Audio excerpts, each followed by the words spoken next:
그럼에도 우리는 나와서 계속 주님께 나와서 회개하고 하나님께 예배할 수 있는 이유는 바로 한 가지, 주님께서 오셔서 우리 가운데 있는 죄를 덮어주셨기 때문에, 그 덮어주심으로 인해서 우리가 이 땅 가운데에서 성화의 삶을 살아갈 수 있기 때문에.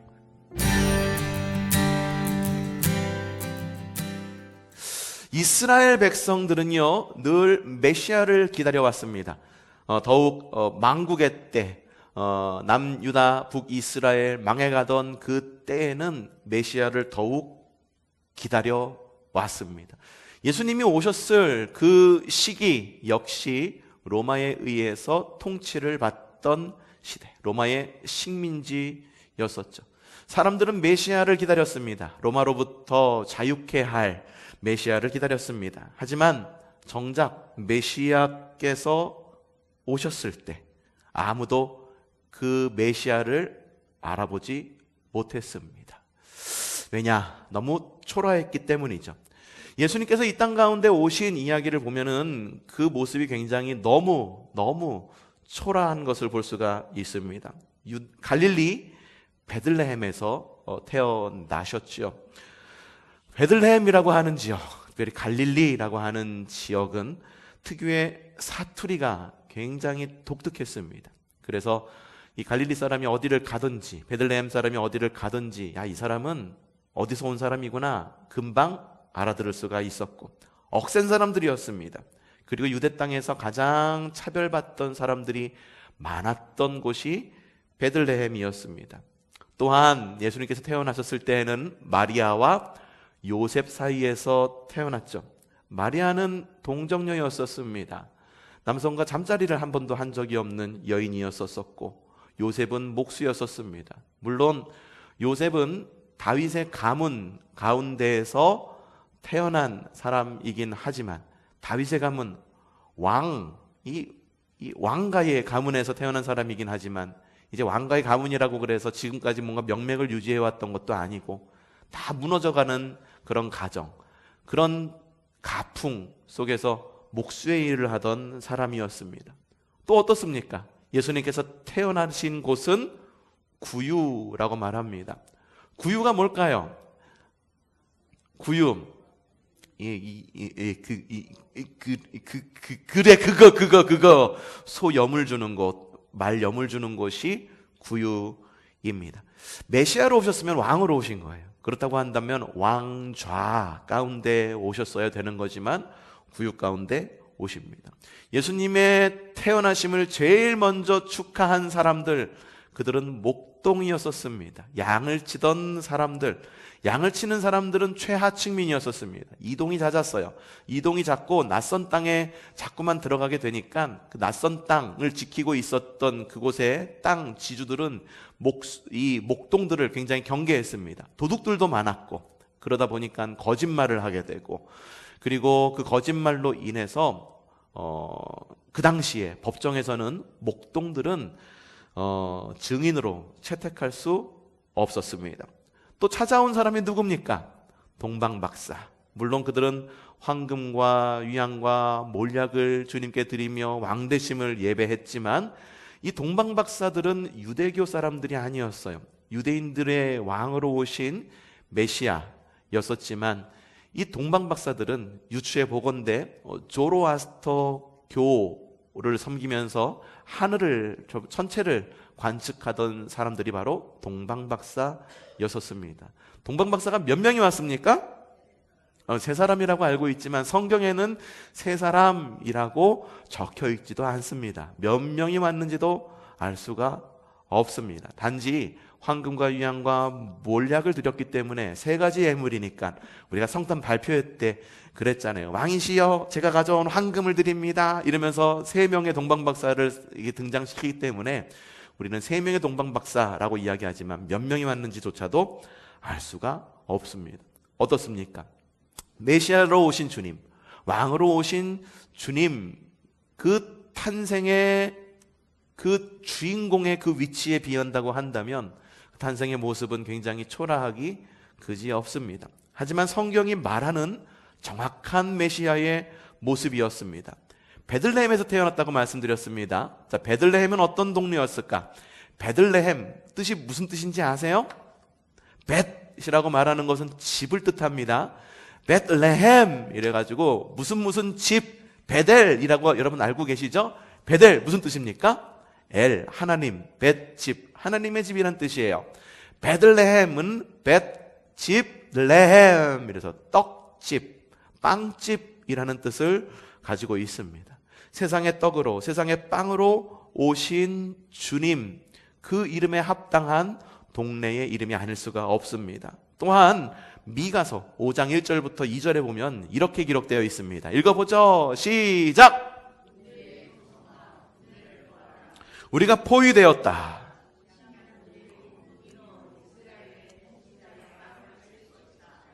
그러나 이 베들레헴 에브라다야, 너는 유다의 여러 족속 가운데 가장 작은 족속이지만 이스라엘을 다스릴 자가 내게서 내게로 나올 것이다.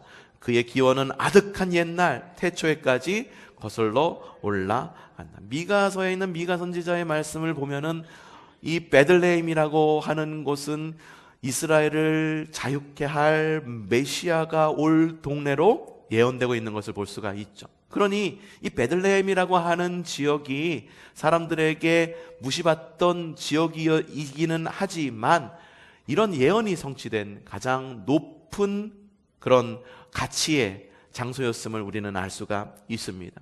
마리아와 요셉에 의해서 태어났습니다. 동정녀 마리아, 그리고 이 목수 요셉에 의해서 태어났지만 우리는 이사야서 7장 14절을 통해서 그 이유를 알 수가 있습니다. 시작! 그러므로 주님께서 친히 다윗 왕실에 한 징조를 주실 것입니다. 어디에 징조를 주신다고요?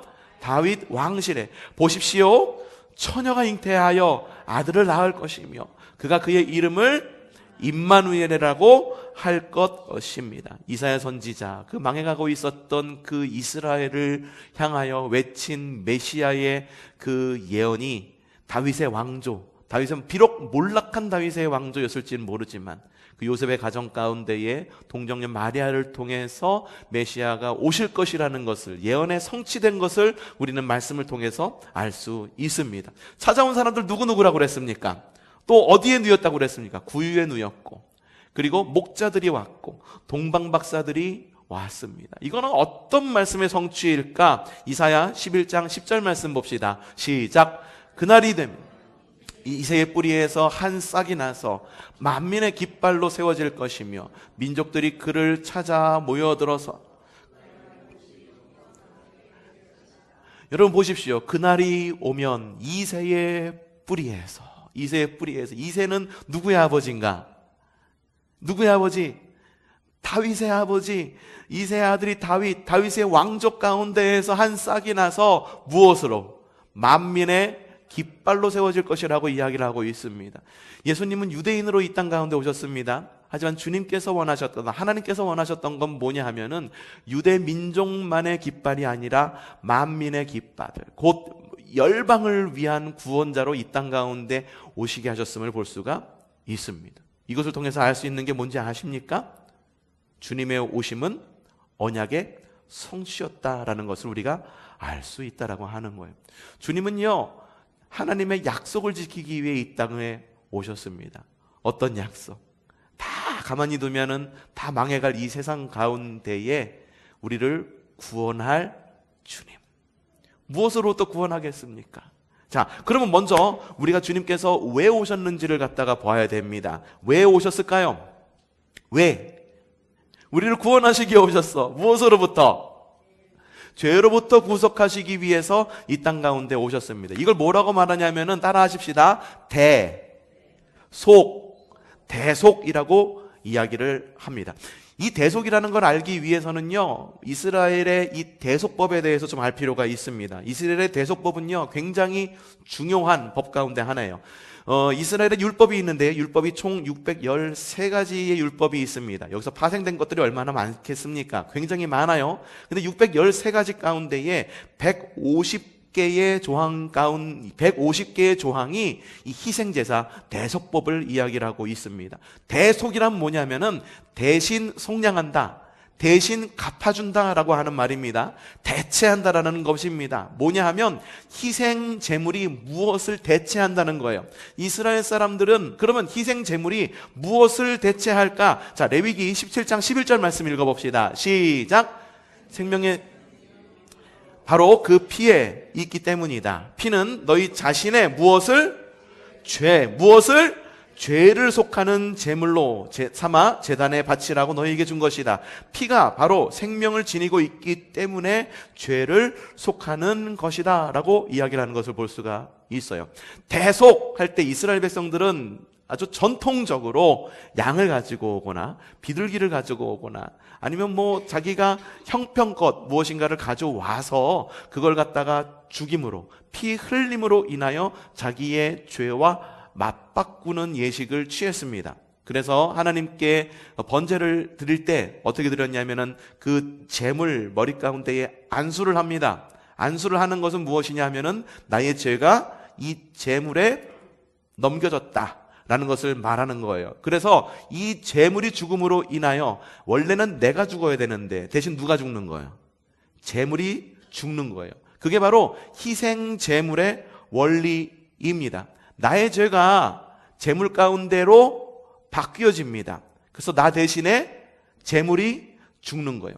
하지만 이 제물이라고 하는 것, 단순히 죄를 사함받는다라고 하는 것, 물론 그게 굉장히 중요합니다. 근데 그것에는 조금 더 큰 그런 의미가 있었었는데 히브리어로 고르반이라고 하는 것이 있습니다. 이 고르반의 뜻 안에는 무슨 의미를 담고 있느냐? 가까이 간다, 친밀한 관계를 회복한다라는 의미를 가지고 있었어요. 그래서 이 희생제물이 고르반이라고 하는 이름을 가짐으로 인해 가지고 죄를 사함받아 그로 인하여 얻는 유익이 뭐였을까? 그건 바로 하나님과 나의 친밀감이 회복된다라는 의미를 갖고 있었던 거예요. 그래서 시편 저자는 이렇게 이야기합니다. 73편 말씀 시작.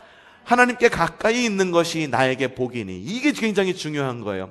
죄를 사함받음으로 인해서 내 죄가 사함받아 그로 인해서 받는 복이 뭐냐면, 가장 큰 복이 뭐냐면 이겁니다. 다시 한번 시작. 하나님께 가까이 있는 것, 하나님과 친밀해지는 것. 내가 죄를 지어가지고 하나님 앞에서 숨는 것, 마치 아담과 하와가 죄를 지음으로 숲속에 숨은 것처럼 숨어 살던 삶에서 하나님께로 나오는 삶으로 전환되는 것, 이것이 죄사함의 가장 큰 유익입니다. 하나님께 가까이 있는 것이 나에게 복이니 내가 주님을 나의 피난처로 삼고 주님께서 이루신 모든 일들을 전파하렵니다. 이것으로 인해 가지고 우리가 죄사함을 받는 유익을 받는 거예요.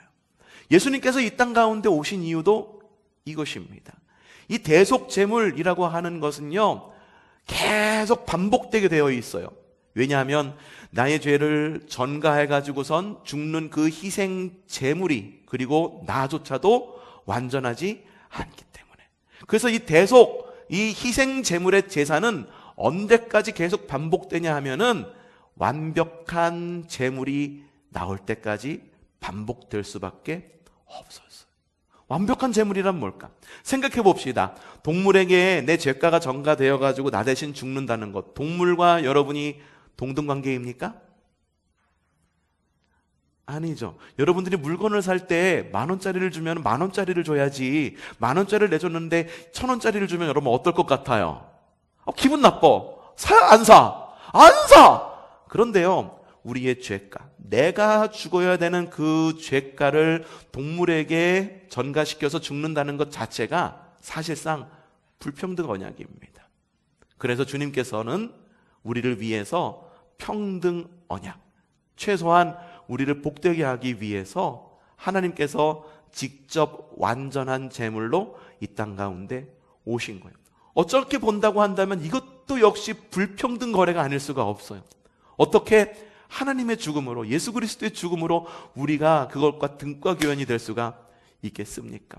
가능한 이유는 바로 인간의 모습으로 오셨지만 인간과는 다른 방법으로 이 땅 가운데 오신 예수님이었기 때문에 가능했다는 거예요. 그래서 시편 32편에는 이렇게 적혀 있습니다. 시작. 허물의 사함을 받고 자신의 죄가 가려진 자는 복이 있다. 주님께서 이 땅 가운데 오심으로 인해서 우리가 죄 사함을 받았다라고 하는 것은 주님께서 우리를 덮어주셨다는 거예요. 허물 많지만 끌어안으셨다는 거예요. 내 죄가 이 가시돋친, 이게 뭐지? 동물, 가시돋친 동물? 고슴도치처럼 막 이렇게 있어가지고 그 누구도 끌어안을 수 없는 그런 자아의 모습을 가지고 있었지만 하나님께서 예수 그리스도의 이름으로 오셔서, 예수 그리스도의 모습으로 오셔서 우리를 끌어안으셨다라고 하는 거예요. 우리는 이 땅 가운데 살면서 여전히 우리 가운데 가시를 보게 됩니다. 아마 이 가시는 주님께서 다시 오실 때까지 계속 있을 거예요. 이웃을 향한 미움, 그리고 우리 안에 있는 이기심, 이런 것들이 자꾸만 누군가를 찌르고, 그리고 자꾸만 나 중심적인 사람으로 이 땅을 살아가게 합니다. 그럼에도 우리는 계속 주님께 나와서 회개하고 하나님께 예배할 수 있는 이유는 바로 한 가지. 주님께서 오셔서 우리 가운데 있는 죄를 덮어주셨기 때문에, 그 덮어주심으로 인해서 우리가 이 땅 가운데에서 성화의 삶을 살아갈 수 있기 때문인 거예요. 이게 은혜가 아니겠습니까? 그 주님이 오신 날이 바로 성탄절, 거룩한 탄생의 절기, 크리스마스인 것입니다. 요셉과 마리아 어땠습니까? 요셉과 마리아는 정혼 관계였었습니다. 정혼 관계는 지난번에도 설교 시간을 통해서 여러분에게 말씀드렸듯이 사실상 사실상의 법적으로 부부와 다름이 없었습니다. 그런데 갑자기 마리아가 덜컥 임신을 하게 됩니다. 간음을 의심할 수도 있었을지도 몰라요. 당시의 유대인의 법에는요, 여인이 간음을 하다가 붙잡히거나 혹은 이런 정상적인 어떤 그런 관계에서의 임신이 아닐 경우에는 어떻게 되게 되어 있느냐, 사람들한테 공표를 하고 하나님께 나아가 정결 의식을 하게 되어 있었습니다. 성전의 구조를 보면은 바깥들, 안뜰, 그리고 성막 이런 거 보신 적 있으시죠? 네, 보신 적 있으실 거예요. 외부 이방인의 뜰이 있고요. 이방인의 뜰 바로 안쪽에 여인의 뜰이 있었고, 여인의 뜰 안쪽으로는 이제 남성들만 들어갈 수 있는 뜰이 따로 있었습니다. 그래서 간음의 죄를 지었을 때 여성들은 어디까지 갈 수 있었느냐? 여인의 뜰까지 들어가 갖고 거기서 재판을 받게 되어 있었습니다. 간음을 했느냐 안 했느냐, 증인을 삼아가지고 증거를 삼아가지고 잘잘못 따져가지고선 그렇게 정결례를 행하게 되어 있었어요. 근데 거기서 만약에 유죄다 그러면 어떤 일이 벌어지는지 아십니까? 성경이 말하는 이야기를 들여다 보면은 예수님께 누군가가 끌려온 적이 있습니다. 간음하다 걸린 여인. 전 정말 너무 궁금한 게 뭐냐 하면은, 간음하다 걸린 여인만 끌려왔어. 간음하다 끌려온 여인, 사람들이 저마다 이 여인을 끌고 와서 예수님 앞에 딱 세웁니다. 이 여인은 어떻게 됩니까? 모세의 법에 의하면은 어떻게 하게 돼 있다고? 돌로 쳐서 죽이게 돼 있대요. 이걸 스토닝이라고 그래요. 스토닝. 가문에 이런 흠집을 낸 여인들은 스토닝을 하게 돼 있어. 어떻게 하냐면은 구덩이를 판 다음에 여인을 앉히고 돌을 던집니다. 그러다가 여인이 맞다가 지쳐갖고 혹은 죽거나 하면 구덩이로 떨어지겠죠? 그럼 바로 그냥 흙을 덮어버려요. 지금도 중동 지역에 가면은 그런 문화가 아직도 남아 있습니다. 가문에 어떤 그런 안 좋은 해악을 끼쳤다라고 해가지고 스토닝을 하거나 아니면 여인을 사형시키거나, 그래가지고선 이게 시아버지나 이런 시댁에 의해서 저질러지는 일이 아니요, 친정집에 의해서 저질러지는 이런 일들이 일어나게 되어 있었어요. 마리아 같은 경우 어떻게 되어야지 이게 법에 옳은 겁니까? 성전에서 정결례를 행한다는 거는 이건 사회적으로 낙인이 찍히는 거예요. 이 사람 정결례 왜 정결례 했어? 그게 말이야 이러면서 설명하기 시작하면 소문의 일파만파 퍼지게 되어 있었고, 아니면은 스토닝, 돌에 맞아 죽을 수밖에 없었어. 근데 그때 요셉의 대응은 어땠습니까? 자, 마태복음 1장 19절 말씀 시작.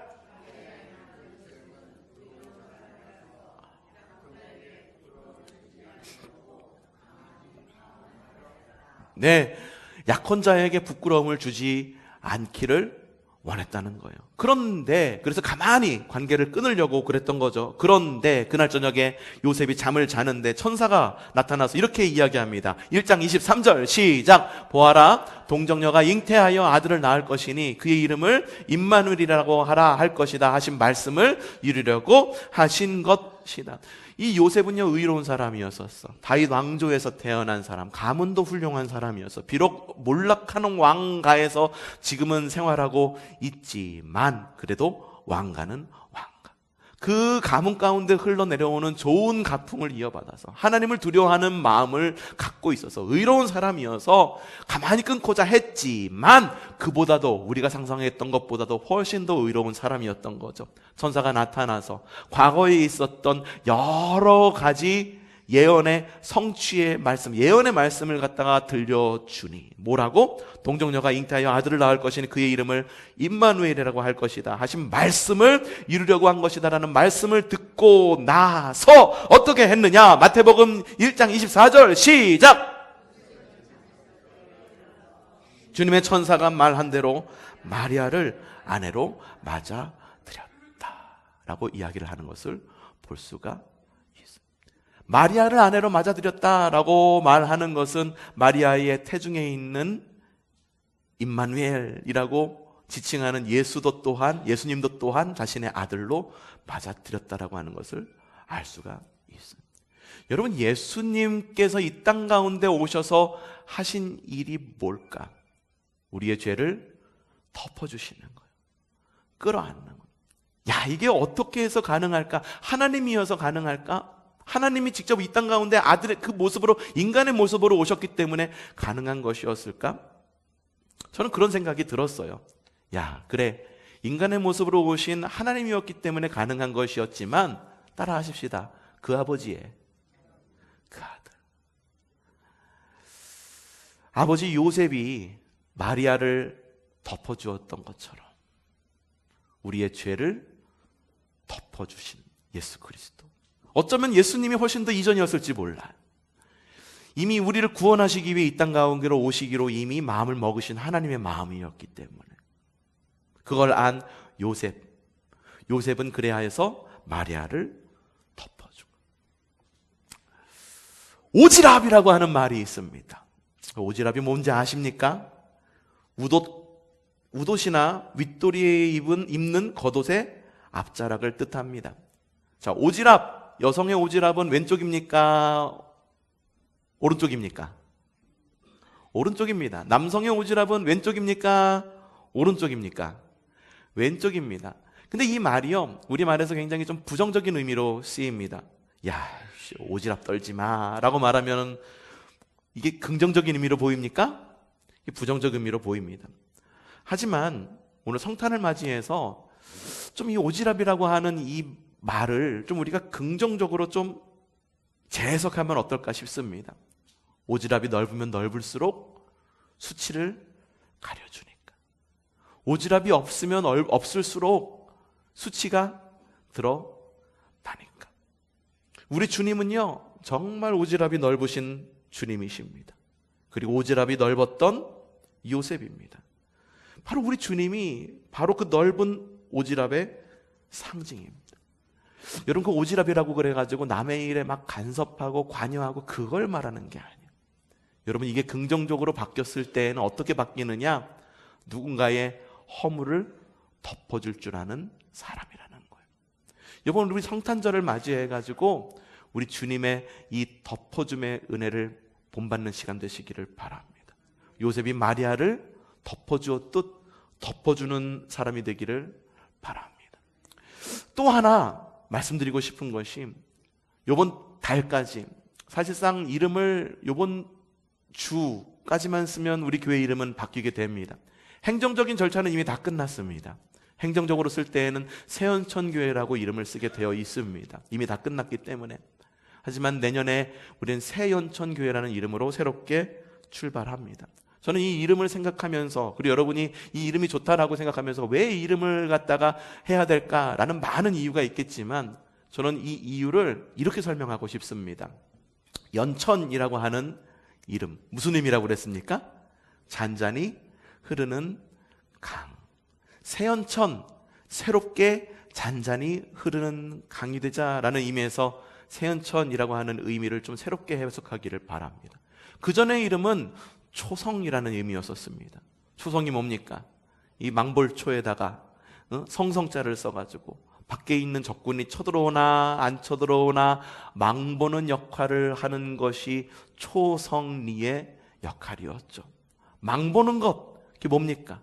방어의 의미를 갖고 있습니다. 우리가 지금 수요 리바이블 시간에 영적 전쟁에 대해서 읽으면서 전신갑주에 대해서 우리가 봤잖아요. 지난주까지 봤는데 지난주 말씀이 뭐였었나요? 성령의 검, 말씀에 대한 이야기를 들었습니다. 우리가 전신갑주를 입을 때 다른 것들은 거의가 다 방어 도구였었어요. 소극적인 방어의 도구. 하지만 우리에게 유일한 공격 도구가 있는데 그게 뭐라고 그랬나요? 성령의 검인 말씀. 초성이라고 하는 이름, 그 이름이 나쁘기 때문이 아니라 그동안에 우리는 너무 방어적인 태도로 복음을 전하는 데 있었지 않았는가 싶어요. 그냥 망보는 사람처럼 우리가 누구에게 침략당하지 않을까, 침략해오는 사람에 대해서 적극적으로 방어하지 못하고 그 악한 영의 세력에 대해서 그냥 방어만 하다가 끝나는 그런 교회였다라고 한다면, 새연천이라고 하는 이름이 어떤 이름? 새롭게 잔잔히 흐르는 강. 잔잔히 흐를 뿐만 아니라 그 기품으로 인해 가지고 주변 환경을 변화시키고, 그리고 주변 환경 가운데 있는 더러운 것들을 갖다가 깊은 강물로 덮어줄 줄 아는 그런 교회가 되면 어떨까라는 그런 생각을 가지게 됩니다. 여러분, 어떤 교회가 되기를 바랍니까? 우리 교회가 아주 큰 강이 되기를 바랍니다. 그 전까지는 방어적으로 신앙생활을 해왔다고 한다면 이제는 좀 공격적으로 우리에게 쥐어주신 성령의 검 말씀을 들고 세상을 향해 나아가 말씀으로 휘둘고, 그리고 오는 것 방어하기 급한 게 아니라 세상을 변화시키고 세상을 향해 나아가 모이는 데 힘쓰고 흩어지는 데 힘써서 세상을 변화시키는 교회. 변화시키는 것도 초성리 안에만 머무는 것이 아니라 새로운 연천을 변화시킬 줄 아는 그런 우리 교회가 되기를 바랍니다. 여러분, 2025년 이제 멀지 않았습니다.